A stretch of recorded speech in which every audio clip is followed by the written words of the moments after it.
Ok, je reviens sur ça. Salam alaikum, ya Sylvie. Comme je venais juste de vous dire que Mahomet d'Arabie Saoudite, que c'est un prophète.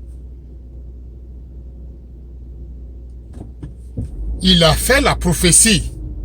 Il dit que si les musulmans pouvaient marcher sur toutes les commandes du Coran et lui ses propres exemples. Mais il doute. Et il dit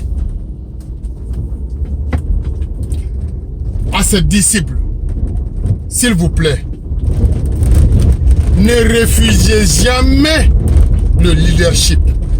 Ne refusez jamais. Il ne faut jamais refuser un leader, que même si la peau du leader, c'est comme de l'encre. L'encre qu'ils utilisent pour écrire sur un bois comme le tableau là. Comme même si la couleur de la peau du leader qui va venir, que même si c'est noir comme de l'encre, ne le refusez pas. Dieu sait où placer mieux ses messages.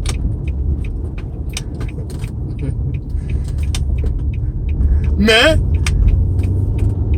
tellement nous, naturellement, nous sommes bons. Nous, on pense que c'est que nous, on n'accepte pas, personne ne va vouloir faire ça.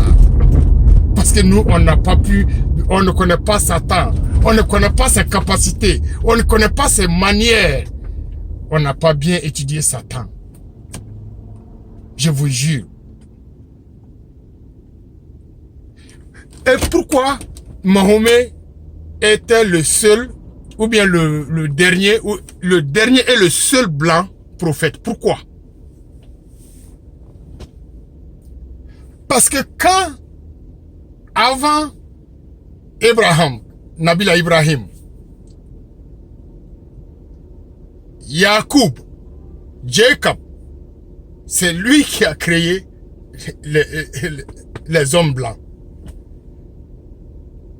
Donc, comme on les avait chassés parmi nous pour les amener vers les collines et les côtes d'Europe là.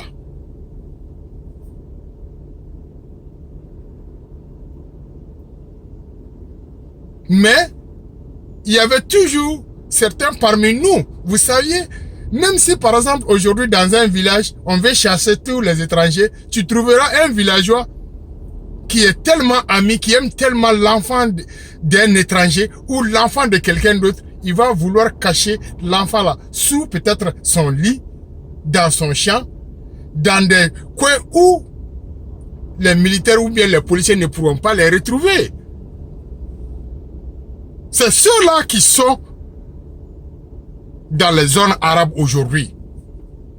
Donc, c'était des blancs, ce sont des blancs, mais que nous, nos frères, sœurs, parents, amis, avaient cachés parce que ils trouvaient que c'était leurs amis. C'est eux qui se sont multipliés comme ça dans nos zones. Wallahi.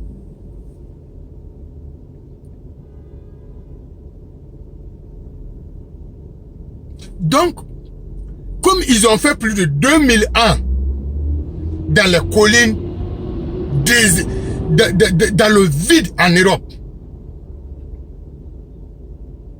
c'est le premier Nabila Moussa qui est parti, qui a décidé d'aller les sauver. C'est pourquoi dans la Bible on dit que Nabila Moussa est parti dans la brousse, il a soulevé le serpent. Pensez qu'un prophète a le temps d'aller se lever dans la brousse et prendre un serpent et le soulever. Non, c'était des hommes qui vivaient comme des animaux. C'était des hommes qui n'avaient plus leur langue parce qu'on les avait retirés tout sauf la langue. Parce que tu ne peux pas... Si par exemple, même si les blancs n'aiment pas moi, je parle l'anglais. Même si les blancs n'aiment pas moi, je parle le français. Donc même si, par exemple, on me ramasse aujourd'hui, aller me jeter au Mali, je vais toujours parler l'anglais et le français. Vous voyez? Donc, il parlait la langue, mais il ne savaient absolument rien. Même enterrer un corps. Ces gens-là mouraient et se décomposaient, s'éparpillaient à côté d'eux. Ces gens-là ne savaient pas utiliser même le feu pour cuisiner. C'est Nabila Moussa qui est parti les apprendre comment vivre et comment vivre encore pour qu'ils puissent revenir à la maison. Mais pour qu'ils reviennent à la maison, il les a donné les 10 commandements. Il faut respecter ces 10 commandements-là pendant un nombre de temps et vous seriez habitués. Et là, vous pouvez maintenant revenir encore à la maison. Est-ce que vous avez compris? Ce n'était même pas lui sa mission. Donc lui, il a un compte à rendre pour ça. Mais comme il a... C'est dans nous. Le noir fait le mal par mépris. On ne fait pas mal parce qu'on veut le faire souvent. On fait mal, c'est-à-dire sans nous rendre compte. On regarde seulement le côté positif de ce qu'on va faire, même tout en sachant même que c'est du mal. Et on va dire qu'après on va... non, ça serait ma dernière fois, je ne vais pas répéter. Non, non, non. L'habitude devient une seconde nature. Vous voyez? Maintenant, comme lui, il a fait ça. Lui, il est le premier noir prophète pour aller réenseigner les blancs.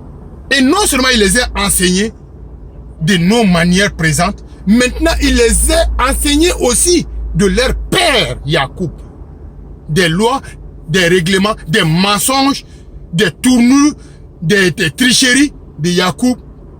Il a réenseigné les blancs à tous ces petits trucs-là. Donc, ceux qui voudraient retourner vers l'Est, c'est-à-dire dans les zones arabes là, étaient obligés de se conformer à certaines lois. Les lois, les 10 commandements de Moussa. Donc, quand ces 10 commandements là, ils ont continué à marcher sur ça là pendant à peu près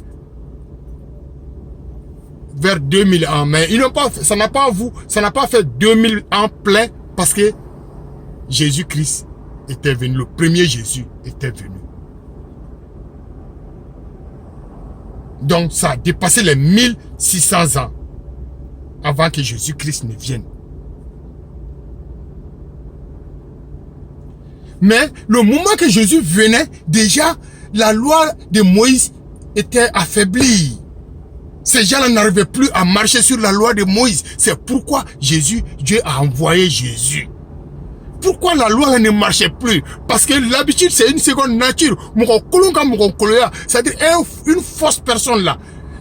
Quelqu'un qui est né, grandi parmi des menteurs, des délinquants, des voleurs, des triants, des débauches. Il sera difficile que lui se ressaisisse.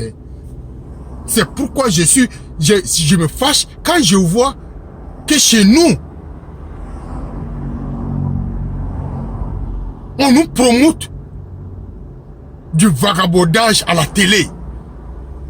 Nos comédiens promotent de l'imbécilité sur les médias. Et tout en oubliant que les enfants les regardent. Vous voyez? Inch'Allah, je vais couper ça là ici aussi. Petit à petit, mais quand vous écoutez là, essayez de réécouter et vous auriez vraiment gain.